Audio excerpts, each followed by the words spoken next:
اعوذ باللہ من الشیطان الرجیم بسم اللہ الرحمن الرحیم. السلام علیکم ګرانو کتونکو.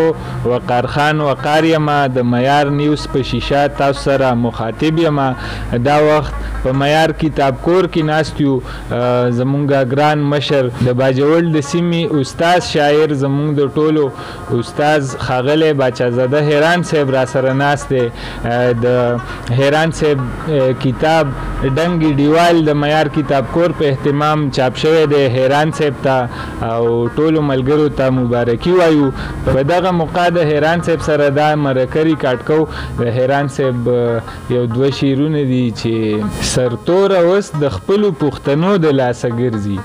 سرتوره اوس د خپلو پښتنو د لاسه ګرځي. پښتو به لکه ناوې په صادر کې ګرځېده. الحمدلله غیرو ته په یو ډګر ټیټ نه شو. الحمدلله غیرو ته په یو ډګر ټیټ نه شو. نشه د باچا خان به مې په سر کې ګرځېده. حیران صاحب هرکلی درته وایو. ډېره مننه چې خوشحاله اوسئ. زمونږ ډېر ګران مشر اشنا باجوړی صاحب را سره ناست دی. هغوی ته هم هرکلی ښه راغلاست وایو. شاهجي اکبر شاه اکبر را سره ناست دی. هغوی ته هم ستړي مه شي. او زمونږ نه دغه مرکه قاضي وسیم صاحب ریکارډ کوي. د هغوی نه هم ډېره مننه. حیران صاحب مبارکي درته وایو په کتاب او ټولو ملګرو ته دې مبارک وي. دغه ستاسو څلورمه شعري مجموعه ده چې د معیار کتاب کور په اهتمام چاپ شوه. د دې نه مخکې هم ستاسو کتابونه چاپ شوي دي حیران صاحب. د هغې په حواله راته څه ووایئ؟ ډېره مننه چې تاسو ته زما په ځای مبارک شه. او اکبر شاه صاحب خبره وکړله چې کتاب صرف په نوم باندې د شاعر نور د ولسي ټول پښتون ولس ته مبارک شي. خدای دې وکړي چې د پښتو او د پښتونولۍ پرده کې ولګي. حیران صاحب ماشاءالله ستاسو قلم تیز دی، ستاسو فکر تیز دی. مونږ دا ټول عمر مونږ ستاسو د شعرونو سره بلد شو. وخت په وخت مونږ ستاسو تخیل ځوان لیدلی دی. وخت په وخت ستاسو تخیل د هغې نه زیات زورور محسوسیږي. په دې ډنګ ډیوال کې زما خیال دی چې نوې شاعري ده ټوله. ډنګ ډیوال خو زما څلورم کتاب دی او دې کې که ټفیزه ده پکې، غزل دی پکې، نظم دی پکې. خو که ټفیزه ده که غزل دی او که نظم دی بس د پښتون ولس درد دی.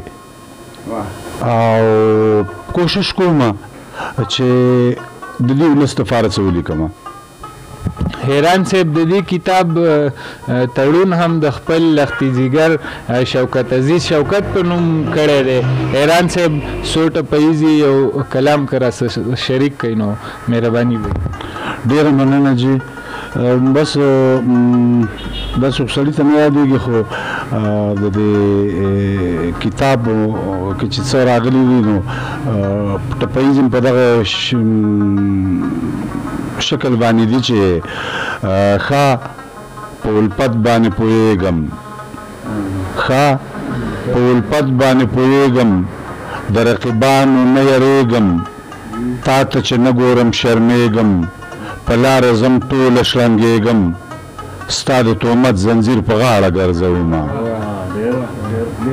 په نوکو ځې د چا د قسته، تل دې د غیرو کړې مرسته، زما په قام کې سرپرسته، د زنده‌باد په نارو مسته، راشه چې چل د ژوندانه در وښیمه. ډېره مننه. هسې خبره ده چې ورک به شي ورکېږي سړی. هسې خبره ده چې ورک به شي ورکېږي سړی. د ژوند په دشتو کې ټول عمر ابادېږي سړی. او زما د قام وګړو کلکې کلکې خپې لګوئ. زما د قام وګړو کلکې کلکې خپې لګوئ. ځمکه لمده ده خټې شوي دي ښویېږي سړی. زما د قام وګړو کلکې کلکې خپې لګوئ. ځمکه لمده ده خټې شوي دي ښویېږي سړی. او چې د ولس ترمنځ موږ د نفاق وباسي، چې د ولس ترمنځ موږ د نفاق وباسي، عمر له دروند شي په درنو ټکو یادېږي سړی.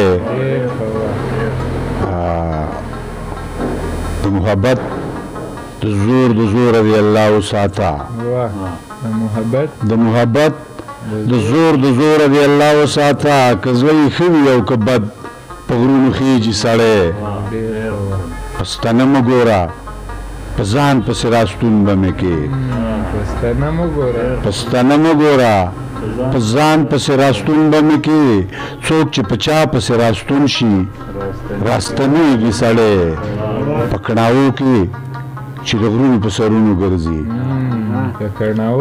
په کڼاوو کې چې د غرونو په سرونو ګرځي ښکاره خبره ده چې خامخا رالویږي سړی په کڼاوو کې چې د غرونو په سرونو ګرځي ښکاره خبره ده چې خامخا رالویږي سړی د ښکلو مینه یو انجام ته رسېدلې ده اوس د ښکلو مینه یو انجام ته رسېدلې ده اوس مینه نه کوي چې لږ غوندې پوهېږي سړی